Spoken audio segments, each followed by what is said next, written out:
let's get to the bigs here, and kind of saved it for last because I do think, having a backup or some insurance for Mitch would be key because I don't think they'll bring back Noel. I just don't think they'll allocate assets that way, even though he gave us, a huge lift and was every bit, as much as instrumental to getting us to that 4 seed as anybody, especially on the defensive end, just being that anchor. But I don't think they'll invest there as in a backup 5. You have 3 interesting guys. You have Isaiah Jackson, who's a Kentucky guy. Obviously, people always want to make the Kentucky connection, but my last guest was very high in terms of the Knicks liking Jackson. Let's start with him, man. What do you think about Isaiah Jackson out of Kentucky? One of the 3 guys that I fell in love with. That Isaiah Jackson is, man. Isaiah Jackson is a dark horse that's not a dark horse. He's like a guy that has so much untapped potential that you're just like, man, he's really good. But then you're like, he could actually be an elite player in this league. So first things first, his size is, he's 6'10", legit 6'10". But he has a 7'3" wingspan, big hands, great body, great shoulders, has to fill in a little bit. But I liked what I saw with him. I saw him in person as well. And I saw what I liked with his intangibles. He does a great job at blocking shots on the perimeter. He's like Mitch. He does a great job at blocking shots on the perimeter. He does a great job at rim running. But he does a really, really good job with chase down blocks and help side blocks, like a rim protector. Really, really good. And because of the fact that he has such great feet, he showcases that on the offensive end as well. Like, he has a really, really dangerous first step. Like, he killed Tennessee this year. Their bigs had no answer for him on the baseline. And because of the fact that he has such a tremendous first step, it utilizes his jab step even more, which then he does his one dribble pull up, towards the paint. He's a decent mid-range shooter, but he's better in terms of, going into that pro hop, land in the paint, create contact, pump fake, kind of get to the line kind of thing. The thing I like about him the most, though, is, as I said, how raw he is. You could tell he didn't have real development. Not a shot at his high school coaches or whoever came before Kentucky, but he didn't have real development for the type of skill set he has up until the time he was at Kentucky. Because I saw things that he did from a one-step dunker spot position. I mean, it was one-step dunker from the dunker spot that I was like, he could do it with both hands. I love the fact that he takes hard dribbles towards the rim. Nothing goes anything higher than the letters on his chest. So, I mean, we're talking like contact from the pinch post down. The guy is going to take one stride and he's at the rim already. I love it. Now we're going to be realistic. The shot is the issue, catch and shoot wise, is the issue that I have with him. Consistency. It's a very, very minute detail, but it's something that I would like to see him fix. As a pro, just in general, not if he's a Knick or whatever, but his right foot does turn inward when he shoots catch and shoot shooting, which makes it a little bit not predictable, but necessarily like, exactly, like he's not going to take you off the dribble. Like, nothing's going to showcase anything the same. He's not going to show the same shot, whether it's a drive or whether it's a catch and shoot. And his foot kind of goes inward. His fingertips change as well. But the shot actually goes in, which is another reason why I'm so intrigued by this kid, because the consistency part hasn't been there, but his ability to be efficient has been. So that's something that I would like to see him do. He gets in trouble with getting charges because of this. So because of the fact that he's so physical and because of the fact that his first step is so good, he doesn't necessarily change that pace because of that foot and that leg kind of turning inward. And that's something that you could fix just off of certain drills that you can do with your players. So that's just a minute detail that I would think that he would fix, whether he's with the Knicks or any team. Defensively, we went about that. Great Great rim protector, great blocker, great whatever. He does foul a lot because he does turn into a jumping jack. Once he gets a couple blocks, you're feeling yourself, you're looking pretty good. And then every ball that goes up, you want to block it. So since he's good with that, he has to learn when and when not to jump, and the time of possession, all that type of stuff is really important for him to do it. But yeah, man, if he gets a scoring two guard next to him or a slasher, he's gonna thrive because you're talking about guys that are gonna open up the lanes for him. And then also Julius being a guy that could stretch the floor and shoot from the perimeter. Not that he's gonna be like this high-low, he's gonna bury his man under the rim type of thing and just dunk on him all the time, but just being enough of a threat to have anything in close to the block. That's a very, very important thing to have when you're looking to have more spacing on the floor, especially with a big that can shoot in Julius. So he reminds me of a guy, he could turn into a Jeremy Grant type of player. Interesting. He could be really, really good in this league. Yeah. Interesting. Yeah. It's another guy who seems like his stock is going up. They invited him to the green room, so they're expecting lottery. We'll see what happens. Some guys don't always get out of there, but they're expecting lottery for him. And as you say, if the shot if the shot making is something that's left to be desired, it seems like he has a very high floor with his ability to just rim run and shot block, be a good help side defender and things of that nature. Seems like he'll go right in and be ready to go. Yeah, he has good form. The shot necessarily, the fingertips, his hips, his extension, all that stuff is good. I think just from the three ball part, that's where it's inconsistent, which is from generating power and other things that, I can get into detail with that on another basis. But his whole thing is his first year, he could be a really, really good player from a pick and roll standpoint, and then be a pick and pop in the pinch post area, nothing too far from the rim. He's not going to be like this 3-point bomber. But him alongside RJ, a good slasher, and now that RJ's shown the ability to shoot better from the perimeter, you just never know. And then IQ, having him with the pick and roll again, pick and roll ability, as I said, rolling to the rim and then the floater, whatever. This kid's good, man. I love his intangibles. His upside is really, really through the roof. How about Kai Jones out of Texas Longhorn, Kai Jones? Yeah. Truth. This kid is,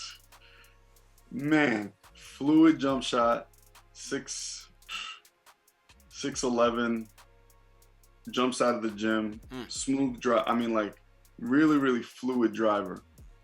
He doesn't look herky-jerky when he gets to the rim. He takes long strides. He has a beautiful gait when he runs. That's one of the first things I look at, how a player runs without the ball.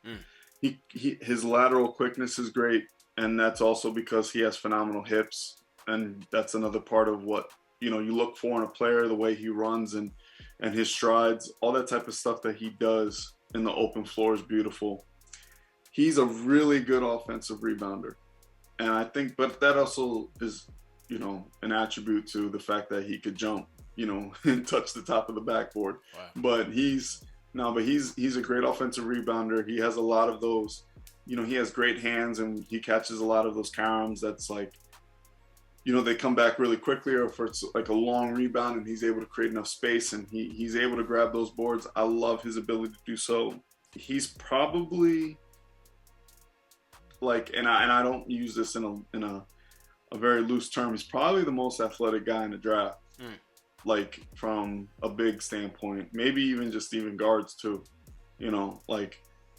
This kid had some dunks at Texas from pick and roll, and then even just off the dribble that he established himself.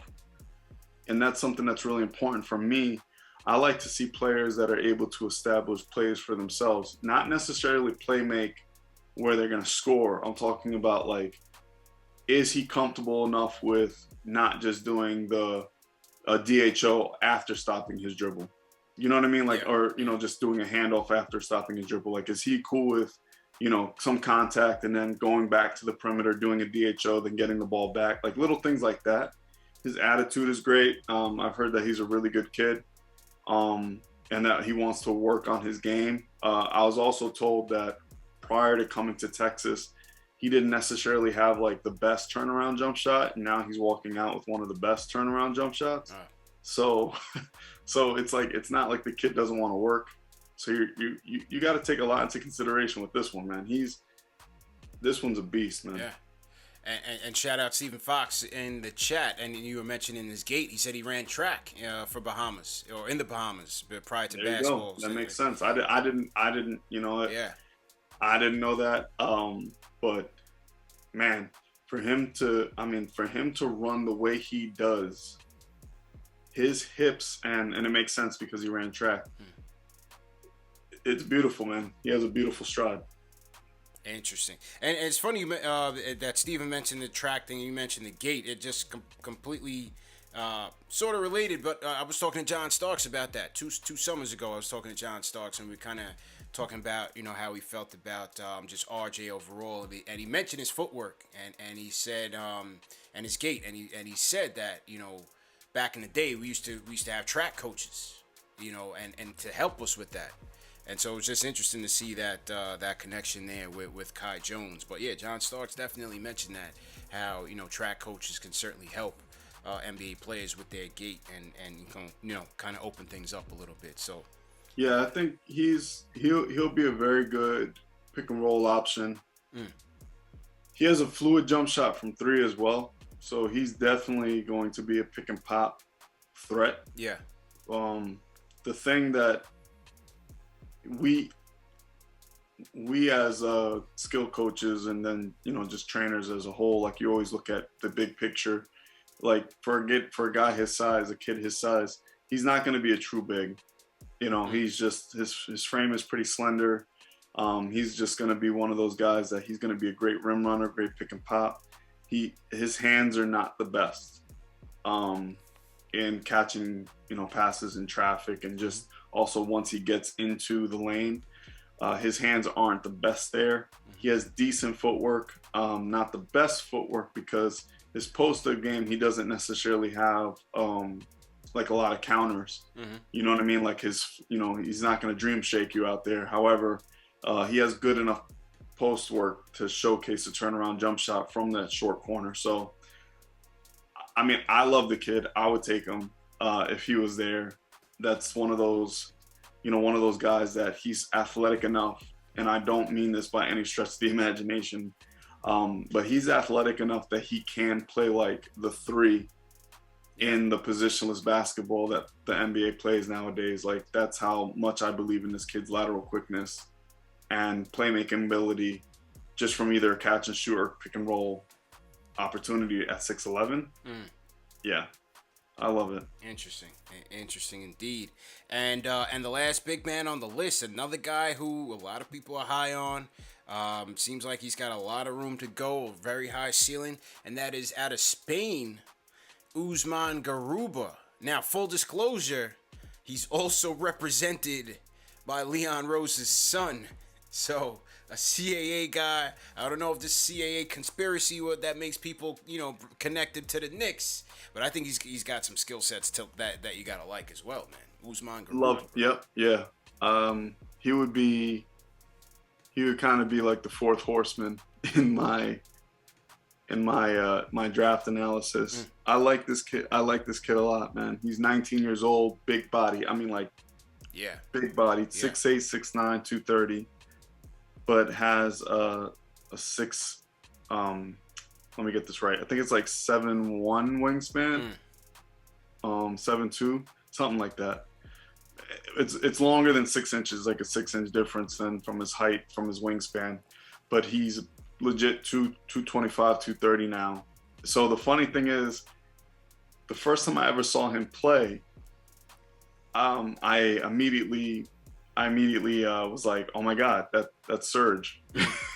that's Serge 2.0. Like, that's not, and it's not it's not hyperbole or hypothetical. Like, it's literally Serge 2.0. The dude moves like him, runs like him, defends the rim like him. I mean, like he could be a generational rim protection.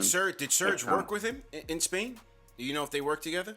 No, they didn't. Okay. No, they didn't. But I know that a lot of the African players that do go over to Spain are, they're taught a lot of the same fundamentals, and they both played for ACB. So it's just basically like one of those things where the way that I saw him run and shoot, and little things like his footwork, like little things I saw, I was like, man, this dude is just like Serge. It's a baby Serge, and so he's high on my list just because of, as I said, I attribute it to him. He's strong in pick and roll, strong with rebounding. He has great defensive awareness, as I said, like great rim protection. I think the thing that is most impressive with him is not just because of his physical attributes, but like he knows when to use them. Like he's a physical brute kind of player, but he has soft touch around the rim. And that's a necessary thing to have. You can't have guys that are just like a bull in a china shop. Yeah. He's incredible. He has quick feet with really good hands and great timing. So as I said, like you're either going to have a guy that's going to be defending the rim all the time, or a guy that's going to back you down, quick rebound, keep the ball high, be active on the glass. I like him a lot. The thing that he would have to work on, just like what Serge needed to work on coming into the league, the catch and shoot consistently with penetrating, kick in the corners, things like that. He needs to work on that a lot. The thing that I think is most impressive, though, is he's starting to learn the nuances of catch and shoot. And what I mean by that is like setting your feet, being ready, how you could, show a proper pump fake, things like that. Three-pointer, he's not a three-point specialist whatsoever. So that's definitely something that's going to have to be worked on with his game coming into the league. As I said, he's just like Serge. Serge shot mechanics need to change a little bit of a hitch, high release. But yeah, man, everything else though about this kid, great feet. I have no qualms about him, man. I love this guy a lot. Defensively, he looks tough, though, man. Looks like a guy that could be switchable at the next level. Couple positions, multiple positions. Got those long arms, get into those passing lanes. He looks pretty tenacious on defense. He's a very tenacious player on defense. That's a great word I was going to use, tenacious, because his hands were so active all the time that when he played the passing lane, because of his wingspan, he wasn't not necessarily just stealing the ball, but teams were turning the ball over because they were trying to avoid him getting those opportunities to steal the ball. And he did a great job. And I mean, there are a few clips online of him having steals and dunking in transition. The kid is the goods, man. I like him a lot. Interesting indeed. What do you guys think in the chat? Usman Garuba, Team USA better wake up, man, because they catch Spain. It might be a rough one, man. They caught a nice little lesson by France today. Hey, Spain is going to be another tough out, man. So they better shake up. Lots of talented bigs on Spain. Yeah. Bam and Draymond going to be on notice, man. So they better get it together. So that was the list. I thought that was some excellent breakdowns.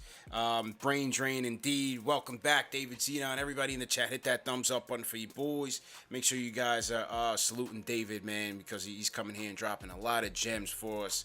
A couple days from the draft, so definitely appreciate that. And speaking of bigs, another guy that they worked out in the Jackson and Trey Man workouts was Charles Bassey. What's Western Kentucky? What's your take? Have you scouted Bassey? What do you think about him? Yeah, so if Bassey was in there for a workout, I think he's definitely in play at 32. He is incredibly strong, incredibly athletic, still fairly young for being, I believe, a junior out of Western Kentucky. He's riddled with some injuries in his past. He's dealt with a lot of knee issues. Over Basketball News, we interviewed him and we talked to him about, hey, what is it like to go through the injuries? And now you're mentally stronger because you had to go through, A, B, and C and the rehab and all these issues. And he's a mentally tough kid. And again, physically, he's very imposing. He's really, really big, runs the floor well, finishes at the rim, rim protector.